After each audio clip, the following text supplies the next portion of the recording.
गोपीजनवल्लभा गिरिवरधारी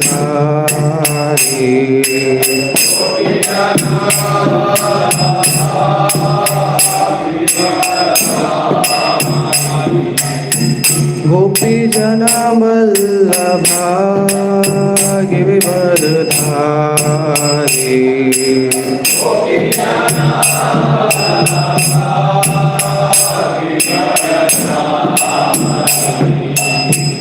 यशोदानंदन भज जनरंजन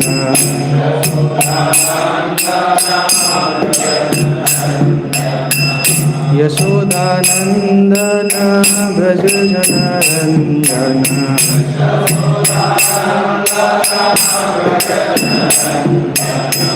यमुना तीरावनचारी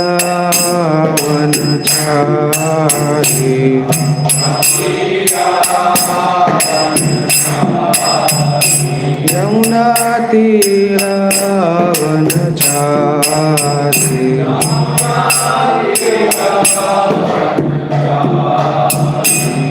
जय राधा माधव कुंज बिहारी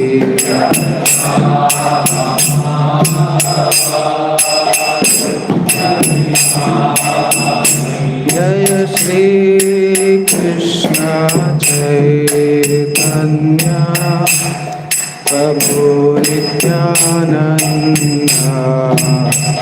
श्री अद्वैत गदाधर श्रीवासादि गौर भक्तवृंद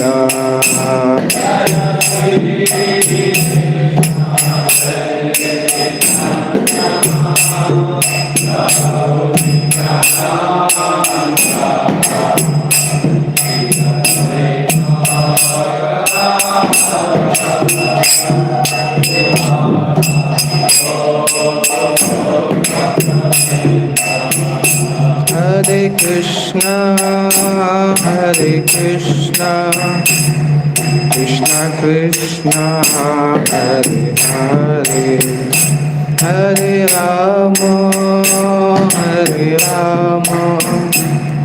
Rama Rama, Hare Hare.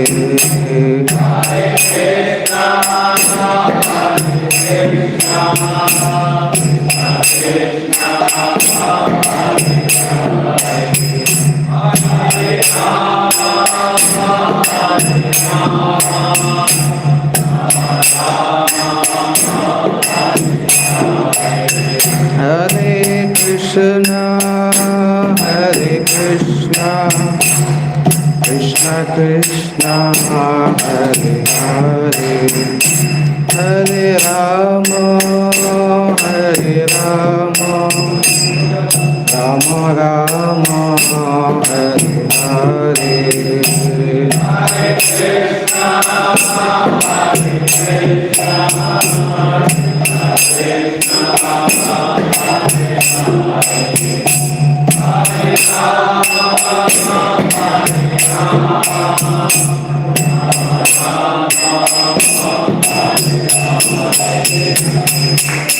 Hare Krishna, Hare Krishna, Krishna Krishna Krishna Hare Hare, Hare Ram Ram Ram Hare Hare.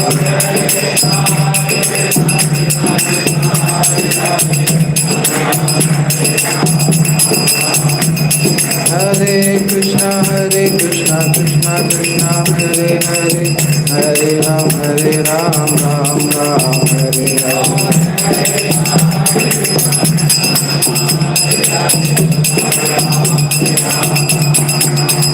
Jaya Prabhupada, Jaya Prabhupada, Prabhupada, Jaya Prabhupada.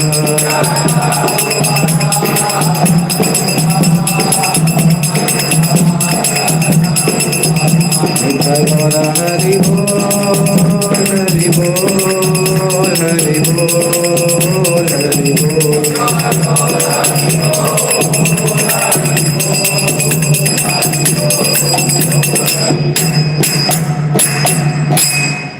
Shri Shri Radha Shyam सुंदर भगवान की जय। श्री श्री जगन्नाथ बलदेव सुभद्रा महारानी की जय। श्री श्री गौर निताई की जय।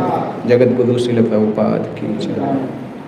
ओम अज्ञानतिमिरान्धस्य ज्ञानाञ्जनशलाकया चक्षुरुन्मिलितं येन तस्मै श्रीगुरुवे नमः। श्रीचैतन्यमनोभीष्टं स्थापितं येन भूतले स्वयं रूपकदा मह्यं ददाति स्वपदान्तिकं। वन्देऽहं श्रीगुरो श्रीयुतपदकमलं श्रीगुरून् वैष्णवांश्च। श्रीरूपं साग्रजातं सहगण रघुनाथान्वितं तं सजीवं साद्वैतं सावधूतं परिजनसहितं कृष्णचैतन्यदेवं श्रीराधाकृष्णपादान् सहगण ललिता श्रीविशाखान्वितंश्च।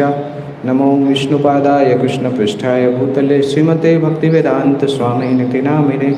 नमस्ते सारस्वते देवे गौरवाणी प्रचारिणे निर्विशेषशून्यवादी पाश्चात्यदेशतारिणे। नमो महावदन्याय कृष्णप्रेमप्रदायते कृष्णाय कृष्णचैतन्यनाम्ने गौरत्तसे नमः। हे कृष्ण करुणा सिंधु दीनबंधु जगतपते गोपेश गोपिका कांत राधा कांत नमोस्तुते। तप्त कांचन गौरांगी राधे वृंदावनेश्वरी वृषभानुसुते देवी प्रणमामि हरिप्रिये। वाञ्छाकल्पतरुभ्यश्च कृपा सिन्धुभ्येव च पतितानां पावनेभ्यो वैष्णवेभ्यो नमो नमः। श्री कृष्ण चैतन्य प्रभु नित्यानंद श्री अद्वैत गदाधर शिवासादि गौरभक्तवृंद। हरे कृष्णा कृष्णा कृष्णा हरे हरे, हरे राम राम राम हरे हरे।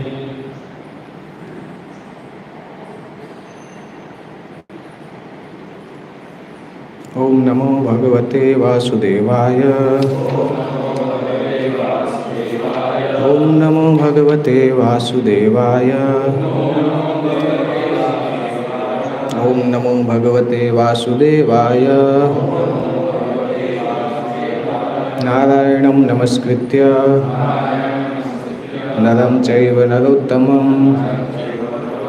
देवीं सरस्वतीं व्यासं ततो जयमुदीरयेत्। नष्टप्रायेषु अभद्रेषु नित्यं भागवत सेवया भगवती उत्तमश्लोके भक्तिर्भवति नैष्ठिकी। कृष्णाय वासुदेवाय देवकी नंदनाय च नंदगोपकुमाराय गोविंदाय नमो नमः। श्रीमद्भागवतम स्कंद 10 अध्याय 2 श्लोक संख्या 36। देवताओं द्वारा गर्भस्थ कृष्ण की स्तुति। श्लोक संख्या 36 में बड़ा तात्पर्य है, चार पेज का। तो 2 पेज मैं पढ़ता हूँ, 2 पेज आप करिएगा कल। न नाम रूपे गुण जन्म कर्म भी निरूपितव्ये तव यत्तव तस्य साक्षिणः। मनोवचोभ्यामनुमेयवर्त्मनो देवक्रियायां प्रतियन्त्यथापि। न नाम रूपे गुणजन्म कर्मभिः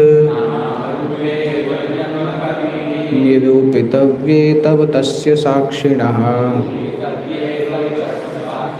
मनोवचोभ्यामनुमेयवर्त्मनो देवक्रियायां प्रतियन्त्यथापि। न नाम रूपे गुणजन्म कर्मभिः निरूपितव्ये तव तस्य साक्षिणः। मनोवचोभ्यामनुमेयवर्त्मनो देवक्रियायां प्रतियन्त्यथापि।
माताजी माताजी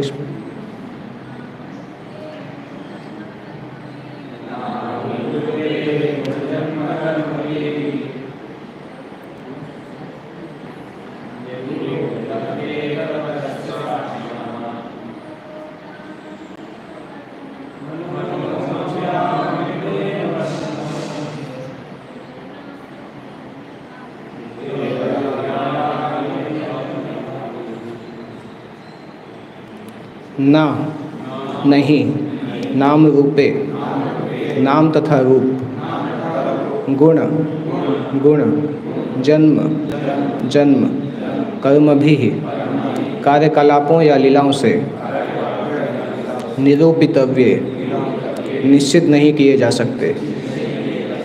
तब आपके तस्य उसके साक्षिणः साक्षी मनः मन का वचोभ्याम शब्दों द्वारा अनुमेय धारणा वर्तमनः रास्ता देव हे प्रभु क्रियायाम भक्ति कार्यों में प्रतियंती अनुभव करते हैं। अथ अपि फिर भी निस्संदेह भक्तों द्वारा आप अनुभव गम्य हैं। अनुवाद। हे प्रभु, आपका दिव्य नाम तथा स्वरूप उन व्यक्तियों द्वारा सुनिश्चित नहीं हो पाता जो केवल कल्पना के मार्ग पर चलते हैं। आपके नाम रूप तथा गुण केवल भक्ति द्वारा ही सुनिश्चित किए जा सकते हैं। तात्पर्य। पद्म पुराण में कहा गया है, अतः श्री कृष्ण नामादि न भवेद ग्राह्यम इंद्रिय सेवन्मुखे ही जिह्वादौ स्वयं एव स्फुरत्यता। मनुष्य अपनी भौतिकता से दूषित इंद्रियों के द्वारा श्री कृष्ण के नाम रूप गुण तथा लीलाओं की दिव्य प्रकृति को नहीं समझ सकता।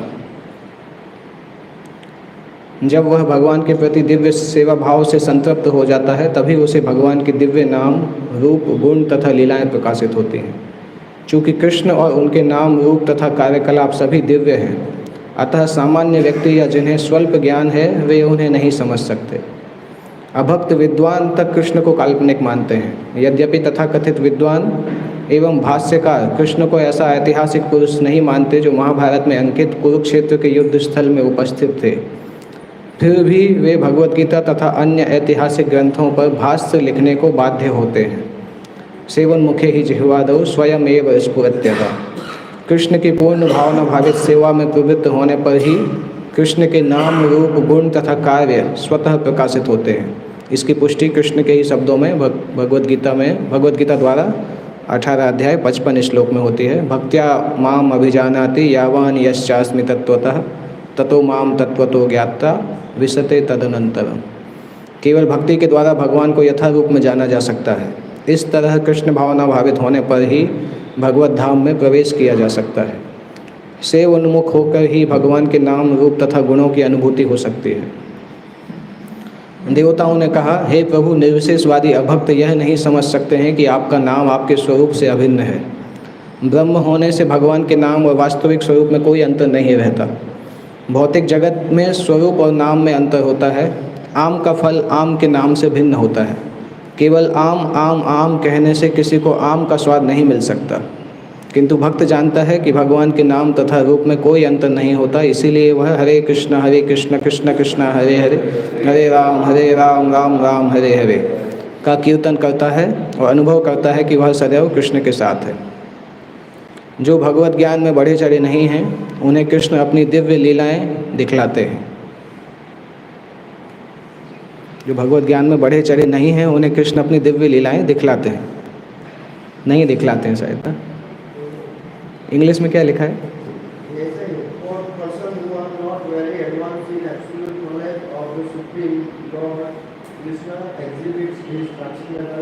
अच्छा, मतलब दूसरे तरीके से बोल रहे हैं, जो भगवान को उस तरह से नहीं समझ सकते, भगवान सामने आके लीलाएं करते हैं। ओके, ऐसे लोग भगवान की लीलाओं के चिंतन मात्र से लाभ उठा सकते हैं। ओके, चूँकि भगवान के दिव्य नाम और स्वरूप में कोई अंतर नहीं होता, इसलिए भगवान की दिव्य लीलाओं और उनके स्वरूप में भी कोई अंतर नहीं होता। अल्पज्ञों के लिए यथा स्त्रियां, श्रमिक तथा व्यापारी, महर्षि वेदव्यास ने महाभारत की रचना की। महाभारत में कृष्ण अपने विभिन्न कार्यकलापों में विद्यमान हैं। महाभारत इतिहास है और कृष्ण के दिव्य कार्यकलापों के अध्ययन, श्रवण तथा स्मरण से अल्पज्ञों को भी शुद्ध भक्तों का पद प्राप्त हो सकता है। कृष्ण के चरण कमलों के ध्यान में निरंतर लीन रहने वाले और कृष्ण भावनामृत में रहते हुए भक्ति में मग्न रहने वाले शुद्ध भक्तों को कभी भी भौतिक जगत में रहने वाले नहीं मानना चाहिए। श्री रूप गोस्वामी ने बतलाया है कि मनसा वाचा कर्मणा, कृष्ण भक्ति में लगे रहने वाले लोग इसी शरीर में मुक्त माने जाते हैं। इसकी पुष्टि भगवद गीता में भी हुई है। जो लोग भगवान की सेवा में संलग्न होते हैं वे पहले से ही भौतिक स्थिति को प्राप्त कर चुके होते हैं। 2 पेज यहाँ पे पूरे हो जाते हैं, उसके बाद 2 पेज बाकी हैं।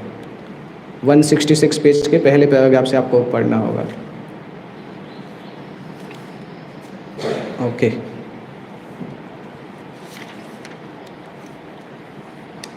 तो श्रीमद् भागवत में एक जगह पे श्लोक आता है, आविष्ट चेता न भवाय कल्पते। ओके, नेक्स्ट श्लोक आता है, अगले श्लोक का लास्ट लाइन है, तो उसका विवरण इसमें दिया गया है। शुद्ध भक्ति में मग्न रहने वाले शुद्ध भक्तों को कभी भी भौतिक जगत में रहने वाले नहीं मानना चाहिए। जिस व्यक्ति की चेतना कृष्ण में आविष्ट हो चुकी है वो न भवाय कल्पते, मतलब उसके लिए इस भव संसार उसके लिए होता नहीं है, होता है तब भी नहीं होता है। उसका मतलब है कि भव संसार में रहते हुए भी वो व्यक्ति भव संसार का प्राणी नहीं होता है। अब जब मृदंग बजा रहे थे मुझे लग रहा था मृदंग बजाना कितना कठिन सेवा है, क्योंकि मृदंग को हम बलराम का स्वरूप भी मानते हैं और बजाते समय उसको पीटना भी होता है। तो कोई ऐसी सेवा जिसमें हमें आघात भी करना है और सेवा जैसे भी करना है, बहुत कठिन होता है। मृदंग को कभी बहुत जोर से बजाते हैं तो वो भी अपराध जैसा माना जाता है कि एकदम पीट रहे, तो उसमें सेवा भाव बनाना बहुत मुश्किल है ऐसी सेवाओं में, मृदंग बजाने जैसी सेवाओं में, क्योंकि मृदंग स्वयं भगवान बलराम का प्रतिनिधि भी है और साथ साथ उसकी सेवा भी इसी तरह से की जाती है कि पीटना पड़ता है, नहीं तो बजेगा नहीं। तो मृदंग बजाते समय बहुत सावधान रहना जरूरी है कि हम भौतिक चेतना में मृदंग बजा रहे हैं कि आध्यात्मिक चेतना में बजा रहे हैं। जस्ट मुझे उसी समय ध्यान आया, मैं इसलिए सोचा शेयर करना अच्छा है, क्योंकि कई बार बहुत भक्त रहते हैं कि वो मृदंग को इतनी जोर से बजाते हैं कि मुश्किल होता है, मृदंग को भी लगता होगा कि कहाँ फंस गए आज। तो उसको सेवा के भाव में वो सेवा करना बहुत कठिन होता है। और यहाँ पे बताया जा रहा है कि अनुवाद में प्रभुपाद जी लिख रहे हैं कि वो लोग भगवान के नाम और स्वरूप को सुनिश्चित नहीं कर पाते जो केवल कल्पना के मार्ग पर चलते हैं। प्रभुपाद जी एक जगह पे लिखते हैं कि devotional service is not the sentimental speculation and और इमेजिनेटिव एक्सटेसी। कहीं पे प्रभुपाद लिखते हैं कि भक्ति जो है वो मानसिक धारणा भी नहीं है, और इमेजिनेटिव एक्सटेसी का मतलब कल्पना में सोच के कुछ लोग भावुक हो जाते हैं, वो भी भक्ति नहीं कहलाता है। कई बार ऐसा होता है कि नए नए लोग आते हैं, एकदम नए आते हैं भक्ति में, और वो उनको बहुत सारे ऐसे इमेजिनेटिव एक्सटेसी आता है कि भगवान ने मेरे साथ लीला किया और मैंने भगवान को भोग लगाया, भगवान ने ग्रहण कर लिया। मतलब ग्रहण तो करते हैं भगवान, पर व्यक्ति को ऐसा लगता है कि अरे वो तो हो गया। भारत में ऐसा केस भी हुआ था, गणेश जी ने दूध पिए थे एक बार। गणेश 20-25 साल पहले पूरे भारत भर में लोगों ने दूध पिलाया था। गणेश जी का था, शंकर जी का था? गणेश जी का था ना? तो प्रभुपाद ऐसा बताते हैं कि ये कल्पना से जो भाव आता है वो एक्चुअली भक्ति में काउंट नहीं होता है। अगर कोई व्यक्ति श्रद्धा करता है तो ठीक है, श्रद्धा कर सकता है, परंतु वो अपने आप में भक्ति नहीं है कि हमने दूध पिलाया और भगवान ने पी लिया तो अभी हम बहुत बड़े भक्त बन गए। भक्ति करने के लिए तब भी हमें भक्ति के नियम पालन करने होते हैं। इसलिए प्रभुपाद बोलते थे कि devotional service is not the imaginative ecstasy. और सामान्यतः भारत में लोग समझते भी हैं कि भक्ति का मतलब ही यही है कि कुछ समय के लिए आंसू बहा लिया, बस वो भक्ति है। बहुत लोग इस तरह से बताते हैं कि कहीं पे कथा में गए और बहुत आंसू आ गए और बस वो भक्ति हो गया, उसके बाद नियम पालन करने में ज़्यादा सिंसियर नहीं होते। प्रभुपाद एक तात्पर्य में लिखते हैं, फर्स्ट कैंटो के तात्पर्य में ही लिखते हैं कि लोगों को लगता है कि भक्ति योग बहुत आसान है, परंतु जब सारे नियम पालन करने की बात आती है तो बहुत लोग बाहर फिक जाते हैं, क्योंकि भक्ति योग के नियम इतने आसान नहीं हैं। बिगिनर्स को आसान है भी, आसान नहीं भी हैं, परंतु अगर कोई व्यक्ति मानसिक धारणा से रहना चाहता है और समर्पण नहीं करना चाहता है तो उसको कठिनता होती है। नियम तो सरल हैं परंतु वो कठिन बन जाते हैं जो व्यक्ति सरेंडर की भावना से नहीं रहता है। इसलिए यहाँ पे लिख रहे हैं कि अपनी कल्पना से भगवान को प्राप्त नहीं कर सकते, अपनी कल्पना के मार्ग पे चलते हुए भगवान को प्राप्त नहीं कर सकते। लोगों की अलग अलग धारणा भी होती है कि हम जिस तरह से चाहें उस तरह से भक्ति करेंगे और अपने नियम से भक्ति करेंगे और भगवान तो भाव के भूखे हैं, इस तरह से हम जो बोलेंगे भगवान मान लेंगे। वो एक जनरल फीलिंग होती है लोगों में। जब भी भक्ति के नियम हम किसी को समझाते हैं तो एक जनरल फीलिंग होती है कि हम भगवान तो भाव के भूखे हैं, तो हम जैसा करेंगे भगवान स्वीकार कर लेंगे। बहुत सारे एग्जाम्पल भी देते हैं इस तरह से। तो एक बार एक व्यक्ति तो पूछ भी रहे थे इस प्रकार से, क्लास में उन्होंने पूछा था कि आप लोग बोलते हो कि भगवान को प्याज लहसुन का भोग नहीं लगाना चाहिए, पर अगर हमारा भाव इतना अच्छा है तो भगवान भाव देखेंगे, उस भाव के द्वारा भगवान स्वीकार करेंगे, आप क्यों ये ज़बरदस्ती बोलते हैं। क्लास दे रहा था, तो संडे क्लास दे रहा था। उसके बाद एक व्यक्ति ने इस तरह से पूछा था कि हमारे अंदर इतना अच्छा भाव है कि भगवान उसको भाव को स्वीकार करेंगे, ये बाहर की चीज़ें क्यों देखते हो। तो मैं उसको समझाया कि आप भगवान से प्रेम करना चाहते हो। उसने बोला हाँ। तो मैंने बोला भगवान से प्रेम भगवान की शर्तों पे होता है कि आपकी शर्तों पे होता है। तो उसने बोला भगवान की शर्त पे होगा, क्योंकि जिसको हम प्रेम करेंगे वो जैसा बोलेगा वैसा करेंगे तब वो खुश होगा। तो मैंने बोला भगवान ने तो बोला है कि उनको प्याज लहसुन नहीं देना है, तो आप उनको प्याज लहसुन दोगे तो भगवान खुश होंगे। तो फिर उसके पास आंसर नहीं था, क्योंकि लोग ये समझते हैं कि हम प्रेम करेंगे परंतु अपनी कंडीशंस पे करेंगे, और जैसा हम प्रेम करेंगे वैसा भगवान को स्वीकार करना होगा केवल मेरे भाव के आधार पर। परंतु उनको भाव का डेफिनेशन ही नहीं पता है कि भाव का मतलब ही है कि भगवान के भाव को स्वीकार करें, जिस भाव से भगवान चाहते हैं सेवा करना उस तरीके से सेवा करना। तो भारत में इस प्रकार से बहुत सारी धारणाएं होती हैं भक्ति क्रियाकलापों को मन से करने की। इसलिए हम देखते हैं कि बहुत सारे ऐसे भाव आते हैं अलग अलग समय पे, गणेश चतुर्थी पे, फिर नवरात्रि पे, और लोग अपने अपने मन से विग्रहों को सजाते भी हैं। कोई त्यौहार आया तो उस तरह से सजा दिया। और सामान्य लोगों को तो पता ही नहीं है कि विष्णु तत्व क्या है, देवताओं का तत्व क्या है, तो सबको एक जैसा मानते हैं और किसी भी तरह से कभी गणेश को विष्णु जैसा बना देते हैं, कभी गणेश को शंकर जैसा बना देते हैं। प्रभुपाद जी बोलते थे कि इस प्रकार से गणेश देवताओं को अगर भगवान के जैसा अगर हम ट्वीट करते हैं, या इंटरचेंजेबल, लोग इस तरह से मानते हैं कि इंटरचेंजेबल है। जैसे लक्ष्मी जी अभी विष्णु जी के पैर दबा रही हैं, कोई समस्या नहीं, गणेश चतुर्थी आएगी तो गणेश जी को वहाँ रख देंगे तो लक्ष्मी जी गणेश जी के पैर दबाएंगे। इस तरह से भारत में बने भी हैं विग्रह गणेश पूजा के समय कि गणेश जी शेषनाग के ऊपर लेटे हुए हैं और लक्ष्मी जी पैर दबा रहे हैं। तो ये जिसको प्रसन्न करने की कोशिश कर रहे हैं वही अपराध हो जाता है, व्यक्ति को पाप लग जाता है। गणेश जी भी दुखी हो जाते हैं, लक्ष्मी जी भी दुखी हो जाती हैं। ये उसी तरह से है जैसे वो बंगाल से एक ब्राह्मण आए थे, उन्होंने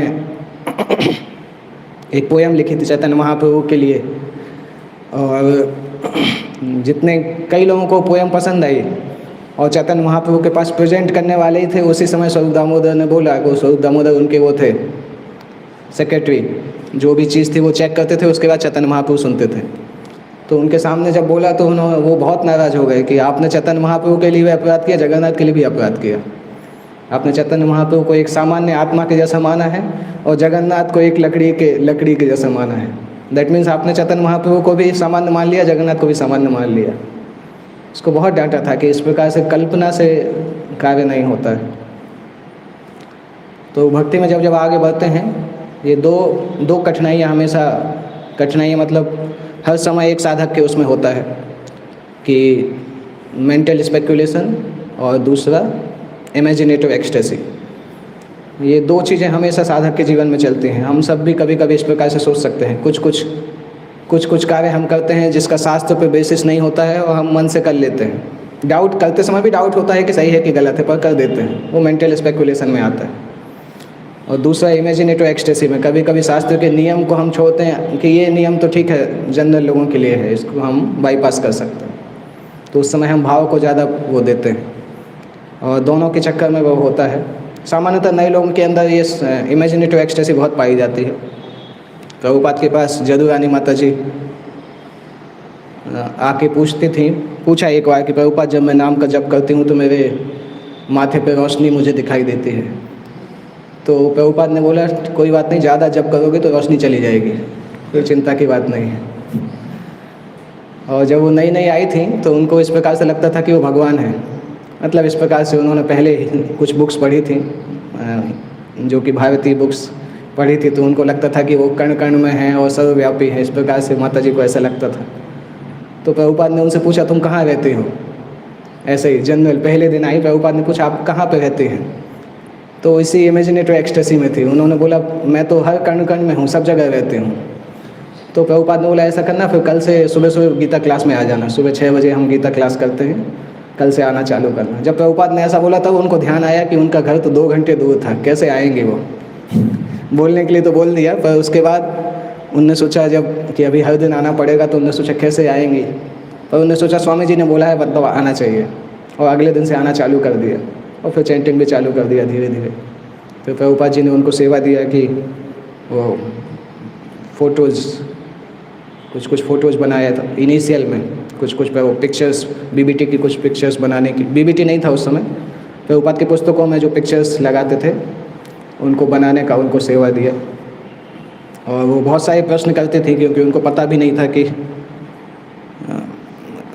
जैसे प्रभुपाद बैकग्राउंड बताते थे कि इस पिक्चर में क्या क्या करना है, परंतु कई बार प्रभुपाद तो लगातार भ्रमण करते रहते थे, तो भक्त लोग कंफ्यूज हो जाते थे कि कुछ डिटेल्स कैसे बनाना है, जैसे किस प्रकार की ड्रेस पहनाना चाहिए और बैकग्राउंड में क्या होना चाहिए। तो भक्तों को बहुत सारे प्रश्न रहते थे।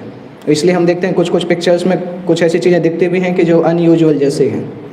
जैसे एक चैतन्य चरितामृत में एक पिक्चर हम देखते हैं कि जब रामानंद राय को चैतन्य महाप्रभु के दर्शन होते हैं, तो रामानंद राय की ड्रेस जो है वो अजीब जैसी है। उस समय भारत में लोग उस प्रकार से ड्रेस नहीं पहनते थे, वो अरब देशों के लोग ड्रेस पहनते थे। पर जो बनाने वाले थे उनको ऐसा लगा कि तो मुस्लिम राज्य चल रहा था तो शायद सभी लोग ऐसे ही ड्रेस पहनते होंगे, तो उन्होंने वो ड्रेस बना दिया और वो ड्रेस अभी भी है। पर ओरिजिनली वो वैदिक तरीके से ड्रेस नहीं है, वो अरब देश के लोग ड्रेस पहनते हैं। आप देखेंगे चैतन्य चरितामृत की वो पिक्चर, जहाँ पे रामानंद राय और चैतन्य महाप्रभु सामने अपना रूप दिखा रहे हैं, रामानंद राय सामने बैठे हैं। उनकी ड्रेस देखिएगा ध्यान से। तो कुछ चीज़ें जो कि उस समय नोटिस हो जाती थी, प्रभुपाद तुरंत करेक्ट कर देते थे, पर कुछ चीज़ें इतना डिटेल देखना हमेशा पॉसिबल नहीं होता है, तो कुछ चीज़ें उस तरह से चलती हैं। तो जदू रानी माता जी ने एक बार प्रभुपाद से पूछा, प्रभुपाद ने बोला आपको एक चित्र बनाना है जिसमें सुपर सोल सभी के हृदय में होना चाहिए। तो जदू रानी माता जी कन्फ्यूज हो गई कि सुपर सोल बनाएंगे कैसे। प्रभुपाद से आके पूछते हैं, प्रभुपाद परमात्मा बैठे रहते हैं कि खड़े रहते हैं, और परमात्मा का साइज कितना होता है। प्रभुपाद ने बोला ये पता करने के लिए तो तुम्हें 10,000 साल तपस्या करना पड़ेगा, जब हृदय में परमात्मा देखेंगे तब पता चलेगा। तो और घबरा गए कि अभी क्या करेंगे। फिर प्रभुपाद ने बोला कोई चिंता की बात नहीं, मैं तुम्हें 2 मिनट में बता देता हूँ। फिर प्रभुपाद ने समझाया कि जिस परमात्मा के दर्शन आप 10,000 साल में तपस्या करके करते हो, उसी परमात्मा के दर्शन 2 मिनट में आध्यात्मिक गुरु अपनी वाणी के द्वारा करा सकते हैं। तो इस तरह से प्रभुपाद ने उनको समझाया। तो प्रभुपाद के समय कई भक्तों को इस प्रकार से होता था कि बहुत सारी चीज़ें मन से कर लेते थे, बहुत सारे अलग अलग भाव में रहते थे, पर प्रभुपाद एक्सपर्ट थे एक्चुअली लोगों को वापस लाइन पे लाने के लिए। और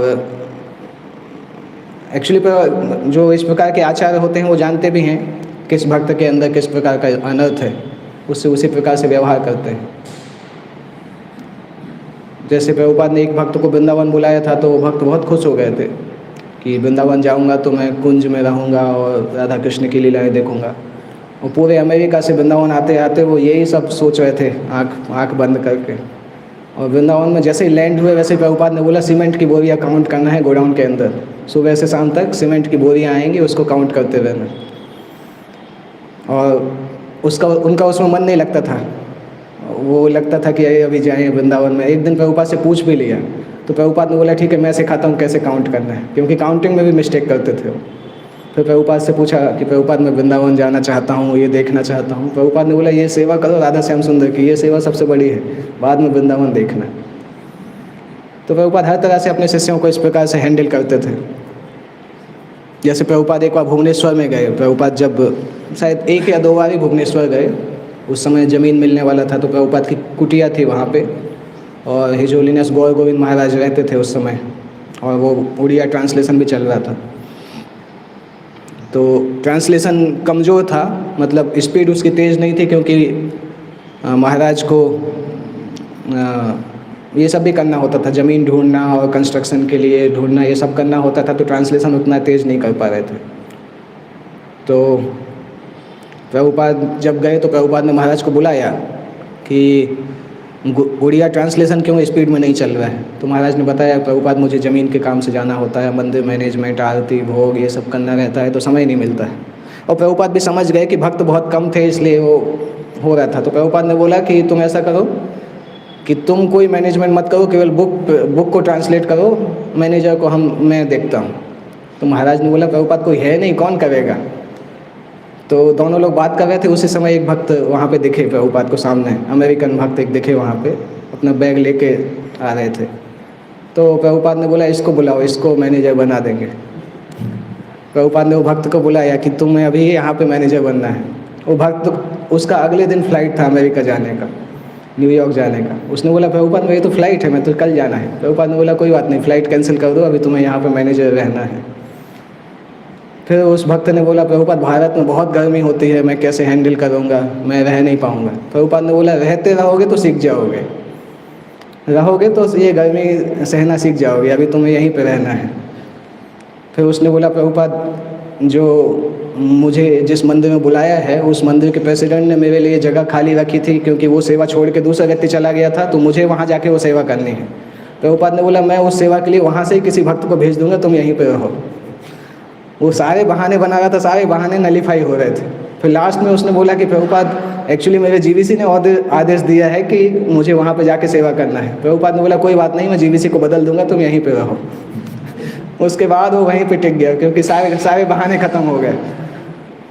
तो इस प्रकार से आध्यात्मिक गुरु एक्चुअली जानते हैं कि किसको किस प्रकार से बेस्ट जगह पे रखना है, किस प्रकार से उससे सेवा स्वीकार करना है।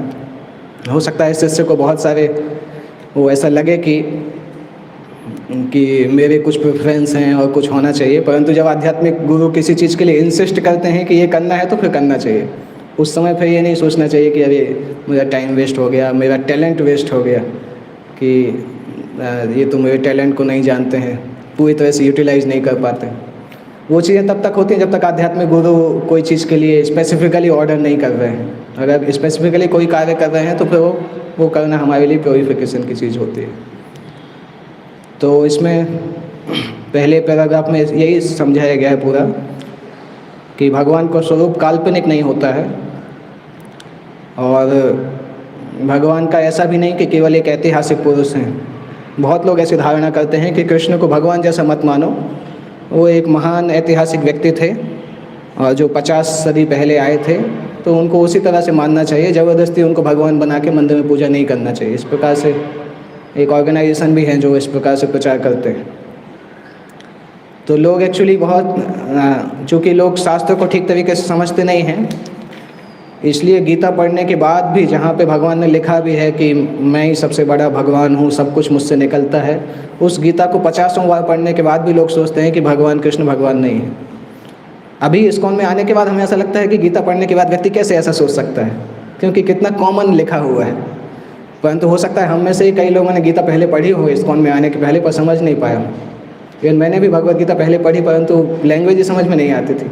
गीता प्रेस की भगवत गीता की जो ट्रांसलेशन है बहुत अजीब है। अजीब मतलब तू में ही रमण करो, तुझ में ही रमण करो, तू मुझे प्राप्त करेगा। मुझे समझ में नहीं आता था भगवान किसको क्या बोल रहे हैं। 2 बार गीता प्रेस गोरखपुर की गीता पढ़ी, फिर मैं समझ गया कि गीता शायद मुझे समझ में आएगी नहीं। उसके बाद फिर चिन्मय मिशन की गीता, फिर आसाराम बापू ने एक गीता लिखी थी उस समय, पर वो कुछ क्लियर नहीं होता था। कुछ लगता था कि हाँ कुछ समझ में आ गया, पर जब ये भगवत गीता यथार्थ पढ़ा तो ऐसा लगा कि पहले जो समझा था वो कुछ भी समझ में नहीं आया था। जो भी समझा था सब गलत ही समझा था। तो लोग समझ ही नहीं पाते हैं। अगर प्रामाणिक आचार्य के पास नहीं रहें और उनको लगे कि हम संस्कृत भी सीख गए, गीता समझ जाएंगे, तो समझ नहीं पाते। और डिफरेंस तभी पता चलता है जब हम प्रामाणिक आचार्य के शास्त्र पढ़ते हैं, तभी पता चलता है कि पहले जो सीखा था वो कितना गलत था। नहीं तो तब तक हम अपने आप को बहुत बुद्धिमान समझते हैं कि हम गीता समझते भी हैं, पर वो समझ में नहीं आता है, क्योंकि कल्पना की बात नहीं है। जब तक प्रामाणिक व्यक्ति से नहीं सुनते हैं तब तक नहीं समझ पाते हैं। और पहले स्कंद में श्री सुत गोस्वामी बताते भी हैं कि जिनका पहले स्कंद में 37वें अध्याय के 37वें श्लोक में 37 श्लोक में बताते हैं, 37वें में बताते हैं कि कौन कृष्ण की लीला को समझ नहीं पाते हैं, और 38वें में बताते हैं कि कौन कृष्ण की लीला को समझ सकते हैं। तो 37वें श्लोक में न चास्य कश्चित निपुणेन धातु रवैत जंतु कुमनीस ऊति नामानि रूपानि मनोवचो भी संतन्वतो नटचर्या विभज्ञ। सुत गोस्वामी क्या एग्जाम्पल दे रहे हैं कि अगर कोई ऐसा व्यक्ति ड्रामा में चला जाए जिसकी आंखें ही नहीं हैं, तो ड्रामा करने वाला चाहे कितने ही एक्सपर्ट हो, कितने ही अच्छे से सज के आए, परंतु इस व्यक्ति को समझ में ही नहीं आएगा कि ड्रामा चल क्या रहा है। वो टाइम वेस्ट ही समझेगा, क्योंकि वो उसकी आंखें ही नहीं है कि वो ड्रामा को देख सके, या उस प्रकार से उसका ज्ञान ही नहीं है। जिसको जिस विषय में ज्ञान नहीं हो उसको उस विषय में समझाओ तो उसको टाइम वेस्ट ही लगता है। जिसको म्यूजिक के बारे में ABCD भी नहीं आता है, उसको आप राग ताल समझाओ, वो सोचेगा ये सब यूजलेस है। ऐसे हम में से कई हैं, जैसे मुझे भी पर्टिकुलरली पहले म्यूजिक कुछ भी समझ में नहीं आता था, तो जो भरतनाट्यम होता था, ओडिसी होता था, मैं सोचता था ये क्या उल जलूल से उछल रहे हैं और डांस चल रहा है, जबकि वो पूरा विज्ञान है, नाट्य शास्त्र पूरा विज्ञान है। परंतु जिसको नहीं आता है उसको लगता है कि ये टाइम वेस्ट क्यों चल रहा है। तो वही इसमें लिख रहे हैं कि जिन व्यक्ति को ज्ञान नहीं है वो भगवान की दिव्य प्रकृति को समझ ही नहीं पाते हैं, देखते भी हैं तब भी नहीं समझ पाते हैं, और वो इन चीज़ों को एक्सप्रेस भी नहीं कर पाते हैं।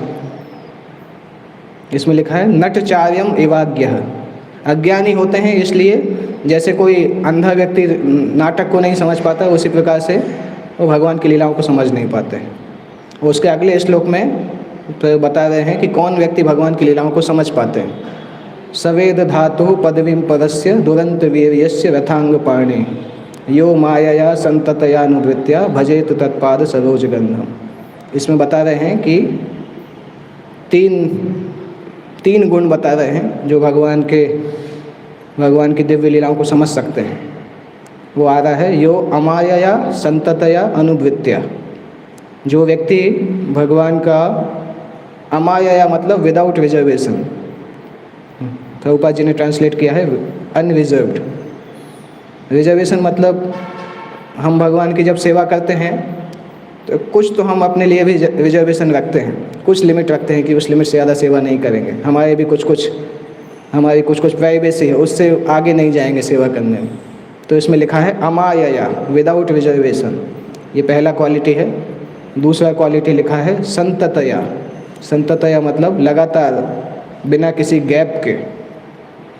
भक्ति या भगवान की सेवा करने में सैटरडे संडे का गैप नहीं होना चाहिए कि 5 दिन सेवा कर लिया, अभी 2 दिन शांति से बैठते हैं। कई बार हमें लगता भी है कि अभी बहुत हो गया, अभी बहुत साधना कर लिया, बहुत सेवा कर लिया, अभी कहीं ऐसी जगह जाते हैं जहाँ कोई पूछने वाला नहीं हो, छुट्टी रहेगा, उसके बाद वापस आके सोमवार से फिर भक्ति करेंगे। तो वो संततया भक्ति नहीं है, क्योंकि हम लगातार नहीं करना चाह रहे। और कई बार लोगों को लगता है कि भक्ति का ओवरडोज हो गया, बहुत ज़्यादा भक्ति कर लिया, थोड़ा बाहर जाके प्रिजल्व करना चाहिए, तो वो भी सतत भक्ति नहीं कहलाता है। क्योंकि जो व्यक्ति सतत भक्ति में है अगर, तो उसके लिए वही भक्ति उसके मनोरंजन का कार्य होती है। मनोरंजन मतलब उसका मन उसी में लगता है, उसको उससे दूर करेंगे तो वो खुश नहीं रहेगा।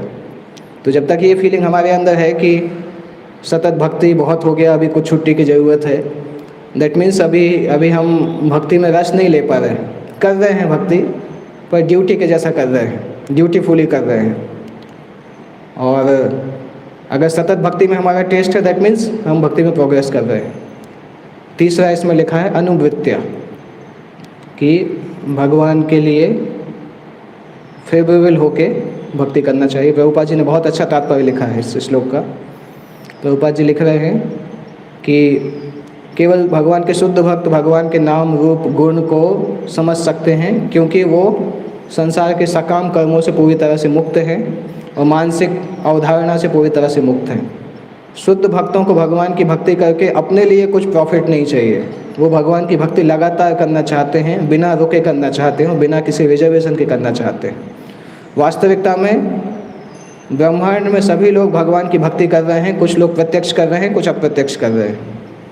जो प्रत्यक्ष करते हैं भगवान विष्णु की भक्ति करते हैं, जो अप्रत्यक्ष करते हैं वो माया के थ्रू करते हैं, क्योंकि माया भी भगवान की भक्त है। तो जो बोलते हैं कि हम सर्वेंट ऑफ द सर्वेंट बनना चाहते हैं, वो भी दो कैटेगरी में हो सकते हैं। अगर आप माया की सेवा करेंगे तो भी आप सर्वेंट ऑफ द सर्वेंट बन ही सकते हैं, क्योंकि माया कृष्ण की सर्वेंट है, परंतु वो भी फेवरेबल नहीं है, अनुवृत्तियाँ नहीं है, क्योंकि आप कृष्ण की इच्छा के अनुसार नहीं कर रहे हैं और कृष्ण की बात नहीं मान के उनके अपोजिट जाके सेवा कर रहे हैं, इसलिए वो शुद्ध भक्ति के अंदर नहीं आता है। पर अगर देखा जाए तो सभी भगवान की सेवा कर रहे हैं, चाहे प्रत्यक्ष हो या अप्रत्यक्ष। कोई भी भगवान के इस नियम से बाहर नहीं है। जो भगवान की अप्रत्यक्ष सेवा कर रहे हैं वो माया शक्ति के द्वारा फोर्सफुली भगवान की सेवा करते हैं, परंतु ये सेवा भगवान के प्रति अनुकूल नहीं है।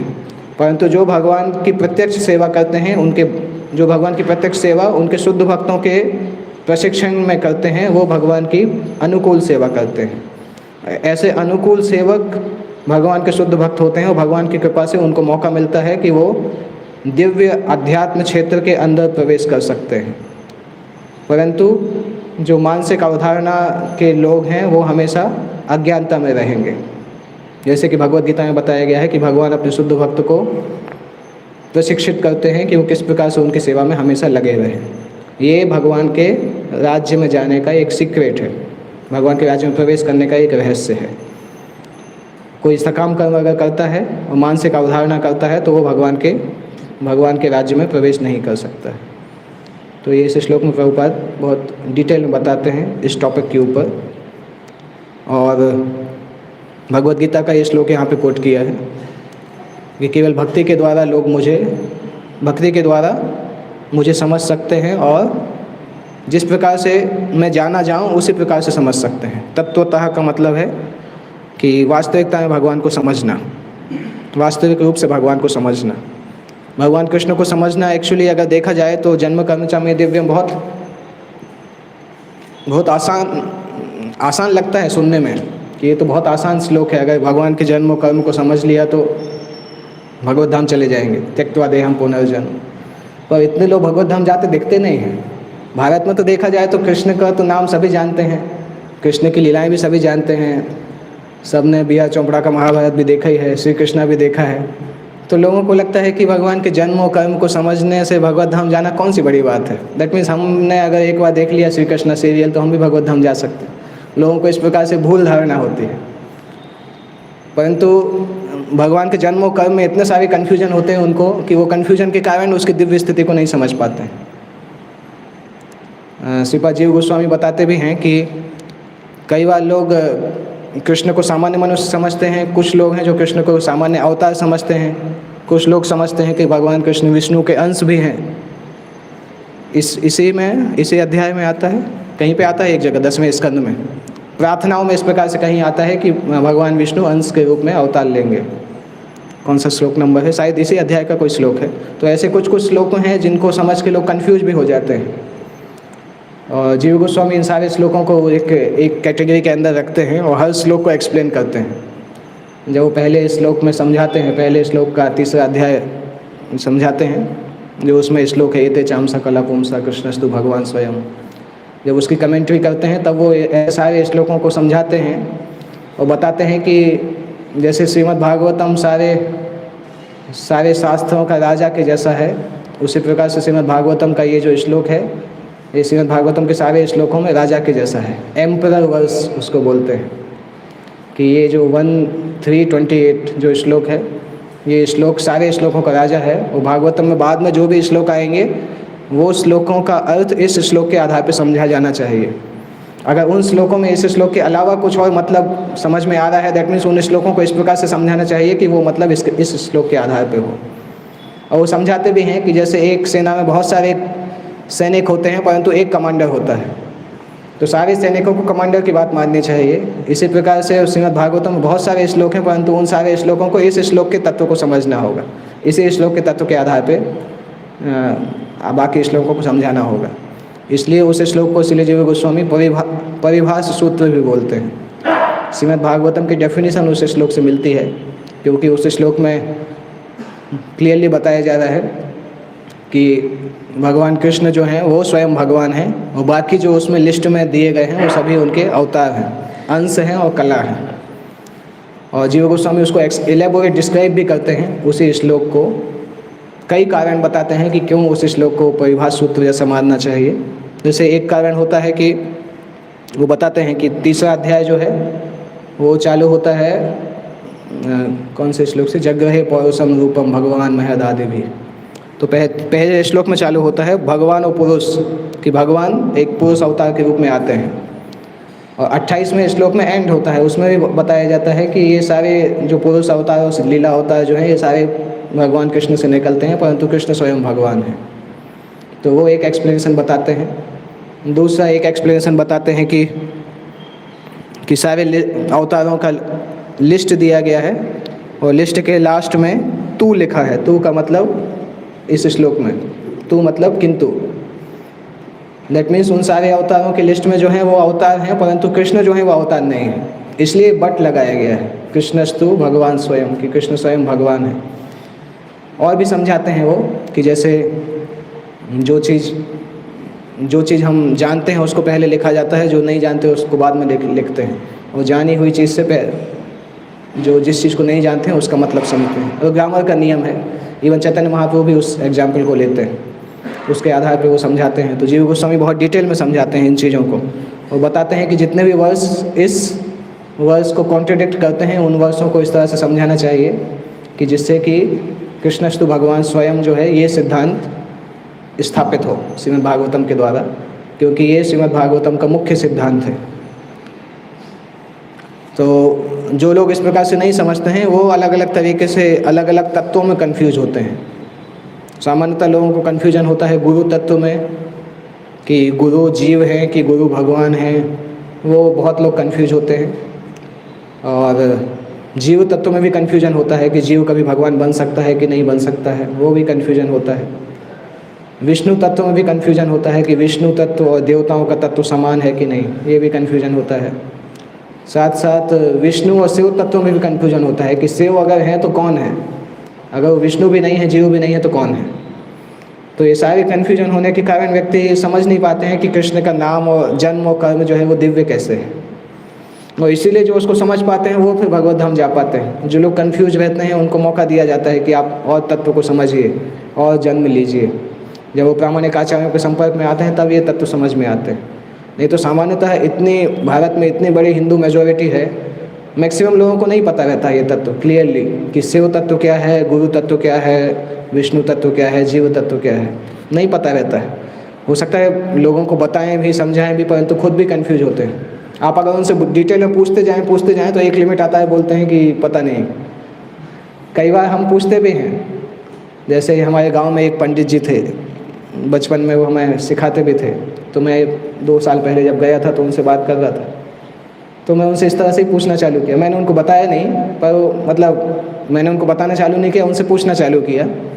तो जो वो पूछ रहे थे उसमें मैं क्वेश्चन करता जा रहा था। तो एक लिमिट के बाद बोलते हैं एक्चुअली इसके आगे का मुझे आता नहीं है। वो तो इतना तो कोई पूछता ही नहीं है, तुमने पूछा इसलिए यहाँ तक पहुँच पाए, नहीं तो इतना कोई पूछता ही नहीं है। फिर मैंने उनको बताया कि इसके आगे क्या होता है, तो फिर वो बोलते हैं अच्छा मुझे भी आगे पढ़ना चाहिए। वो इतने विनम्र थे कि उन्होंने स्वीकार कर लिया कम से कम कि हाँ मैंने उतना पढ़ा नहीं है। पर लोग स्वीकार भी नहीं करते हैं, कन्फ्यूजन में रहते हैं, परंतु सोचते हैं कि जो उन्हें पता है वही वास्तविक है। उस चक्कर में हम देखते हैं कि बहुत सारी लड़ाइयाँ भी होती हैं धर्म के नाम पे भी छोटी छोटी चीज़ों में लड़ाइयाँ होती हैं। बेसिकली फॉलोअर्स में कन्फ्यूजन होता है, इसलिए लड़ाइयाँ होती हैं कि जो जिस मत को मानता है उसको लगता है कि वो मत सबसे ऊपर है। जैसे दक्षिण भारत में हम देखते हैं कि वैष्णव और शिवों में कितनी लड़ाई होती थी। वैष्णव और शैवाइट्स की लड़ाई होती है, पहले भी होती थी, हमेशा होती है। हो सकता है भगवान विष्णु और शिव ऊपर बैठ के मुस्कुराते भी होंगे कि ये क्या लड़ाई कर रहे हैं, किस किस चीज़ के लिए लड़ाई कर रहे हैं। शांति से जो करना चाहिए वो नहीं कर रहे हैं, वो लड़ाई कर रहे हैं। तो ज़्यादातर तत्व में कन्फ्यूजन होने से और हम जो तत्व को मानते हैं उसको सबसे ऊंचा समझने से लड़ाइयाँ होती हैं। उसके पीछे खुद का अहंकार होता है, मिथ्या अहंकार होता है। क्योंकि अगर हम किसी चीज़ को जानते हैं तो हम उससे अटैच भी हो जाते हैं कि हमें ये चीज़ पता है, दैट मीन्स ये सही है, ये गलत हो ही नहीं सकती है। इसलिए उसको सही प्रूव करने के लिए वो लड़ाइयाँ होती हैं। भक्ति में आते तब भी होती है। हमने देखा है कभी कभी मीटिंग्स होती हैं भक्तों के बीच में, बातचीत होती है। कोई भक्त ने कोई पॉइंट बताया तो उसको वो अपने पॉइंट से इतना अटैच होता है कि उसके पॉइंट को नहीं मानो तो वो फिर नाराज़ हो जाता है कि अरे मैंने इतनी अच्छी एडवाइस दी और मेरी एडवाइस मानी नहीं गई। तो वो मटीरियल जो टेंडेंसी है वो दिखती है। जब हम भक्ति में आते हैं तो पूरी तरह से ख़त्म नहीं होती है, धीरे धीरे प्रैक्टिस करते करते ख़त्म होती है। तो ये सब कुछ ऑब्स्टेकल्स हैं जिसके द्वारा हम भगवान के, जो इसमें लिखा है विशते तदनंतरम, भगवान के नाम रूप और गुण की अनुभूति नहीं कर पाते हैं। और जब इससे बाहर आते हैं तो हमें अनुभूति होती है। तो ये दो ऑब्स्टेकल्स हमेशा याद रखना चाहिए, सेंटिमेंटल स्पेकुलेशन नहीं मेंटल स्पेकुलेशन और इमेजिनेटिव एक्सटेसी। ये दो ऑब्स्टेकल हमेशा हमारी साधना में रहते हैं। तो अपने आप को चेक भी करना चाहिए कि हम किस दशा में जा रहे हैं। ये बहुत अच्छा स्टेटमेंट है प्रभुपाद का। मुझे याद नहीं कौन सी पुस्तक में लिखा है, हो सकता है नेक्टर ऑफ इंस्ट्रक्शन में हो या कहाँ पे हो। Devotional service is not of mental speculation and sentimental imaginative ecstasy. वेदावेस में सर्च करेंगे अगर इमेजिनेटिव एक्सटेसी तो मिल जाएगा, क्योंकि वो क्लियरली प्रभुपाद ने लिखा है। कोई ना कोई बुक में है या कहीं हो सकता कन्वर्सेशन में हो। नेक्टर ऑफ इंस्ट्रक्शन में है। तो ये इस हर भक्त को साधना के पथ पर चलते समय सोचना चाहिए कि हम बीच के रास्ते पे चलते रहें, दोनों को बैलेंस करते करते। किसी भी एक साइड जाते हैं तो हम मिस्टेक करना चालू कर देते हैं, या तो भक्ति को चीपली ले लेते हैं और या फिर शास्त्र के हिसाब से नहीं कार्य करते हैं। तो उस चक्कर में हम अननेसेसरी जिस रास्ते पे जाना चाहिए उससे भटक जाते हैं। ओके, किसी को कोई प्रश्न पूछना है तो पूछ सकते हैं।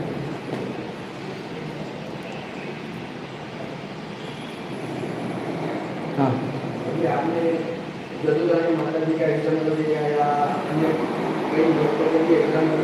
हाँ, हम भी नए बच्चों को देखते हैं तो मतलब ऐसे कुछ ना कुछ लेके आते हैं। तो प्रभुपाद जी में तो अलग जी हमें मतलब उसको कितने समय तक कैसे करना चाहिए।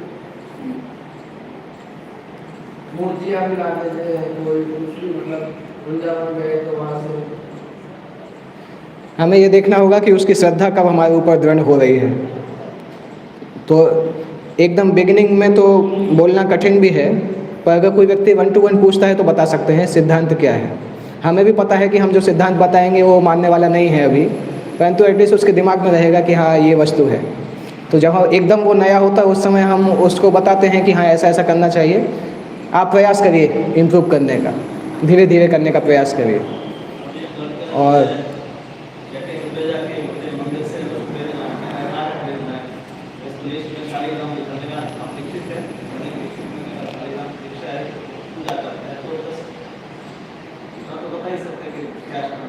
हाँ, उनको हम सिद्धांत बता सकते हैं। हमें भले ही पता है कि वो मानेगा कि नहीं मानेगा, ये हमें भी नहीं पता है, परंतु उसको बताना तो चाहिए कि ये वास्तविक चीज़ है। ठीक है, अभी आप नहीं करने के लिए तैयार हैं, परंतु आपके दिमाग में हो कि इस स्तर पे आना चाहिए, क्योंकि हम वो स्तर नहीं बताएंगे तो व्यक्ति आएगा भी नहीं। तो वो समय देखते, हो सकता है पब्लिक क्लास में वो सभी को बताना मुश्किल हो, परंतु इंडिविजुअल जब कोई पूछता है ना तो उसको बता सकते हैं कि किस तरह से आगे बढ़ना है। और जितना लेवल पे वो स्वीकार करेगा उतना प्रोग्रेस होगा। अगली बार जब पूछेंगे तो और आगे का बताएंगे तो प्रोग्रेस करेगा। जैसे जब पहली बार हमें कोई बच्चा मिलता है तो हम उससे तुरंत नहीं बोलते कि 16 माला कल से करने लगो। हमें भी पता है कि बोल देंगे तो अगली बार दिखेगा ही नहीं, क्योंकि 2 घंटा कौन निकालेगा। तो उसको हम बोलते 1 माला से स्टार्ट करो, और करता है 1 महिला, फिर धीरे धीरे 2 भी कर लेता है, और खुद बढ़ाने भी लगता है अगर लगातार संपर्क में रहता है तो 4, 8 तक। तो पहले जो उसको 2 घंटा निकालना मुश्किल हो रहा था हो सकता है 6 महीने बाद वो खुद ही 2 घंटे निकालने लगे। तो पॉसिबल है, पर उसको गोल बताना चाहिए। भले वो फॉलो करने के लिए तैयार नहीं है, परंतु गोल इस तरह से बताना चाहिए कि उसको वहाँ तक जाने में इंस्पिरेशन मिले, डर नहीं लगे। ये देखना चाहिए कि अगर वो इस स्थिति में भी नहीं है कि सुनने की स्थिति में नहीं है, बिल्कुल भी श्रद्धा नहीं है, तब फिर सोचना पड़ेगा कि क्या बताएं उसको। तो वो इंडिविजुअल केस में देखना होगा कि जिसको हम गाइड कर रहे हैं उसको किस तरह से आगे ले जाना है। और सामान्यतः जब हम एक्सपेक्ट करते हैं कि जब व्यक्ति 16 माला तक आ गया है तो उसकी श्रद्धा इतनी दृढ़ हो चुकी है कि वो बाकी नियम भी पालन करने के लिए तैयार होगा। इतना हम आशा करते हैं कि 16 माला तक आ गया तो फिर वो आगे के नियम के लिए भी तैयार होगा। तो उसी हिसाब से हम बता सकते हैं। जैसे एकदम नए बच्चों को तो बताने में मुश्किल ही होता है कि गर्लफ्रेंड नहीं होना चाहिए, बॉयफ्रेंड गर्लफ्रेंड, क्योंकि आजकल सभी की होती है। 15-16 साल के बाद सभी बच्चे जो यूथ हैं उनको गर्लफ्रेंड रहते हैं। तो पहली बार क्लास में आता है और उसको गर्लफ्रेंड का बोलो तो वो 1-2 महीने तक दिखता ही नहीं है। फिर किसी और से पूछवाता है कि ऐसा ऐसा है, फिर उसको बताओ कि ठीक है उनको दूसरी क्लास में भेज दो, आप इस क्लास में आओ, तब वो आने के लिए तैयार होता है। तो बहुत ख़राब हालत है यूथ की। एक्चुअली इंडिया में इतनी ख़राब हालत है, बाहर पता नहीं क्या होगा, इंडिया में अभी इतनी ख़राब हालत हो चुकी है। लोगों को वापस लाना और हैंडल करना और 8 माला 16 माला तक पहुंचाना बहुत बड़ा टास्क है, स्पेशली युवाओं को अगर देखा जाए तो। ओके, श्रीमद् भागवतम की जय, जगत गुरु श्रील प्रभुपाद की जय।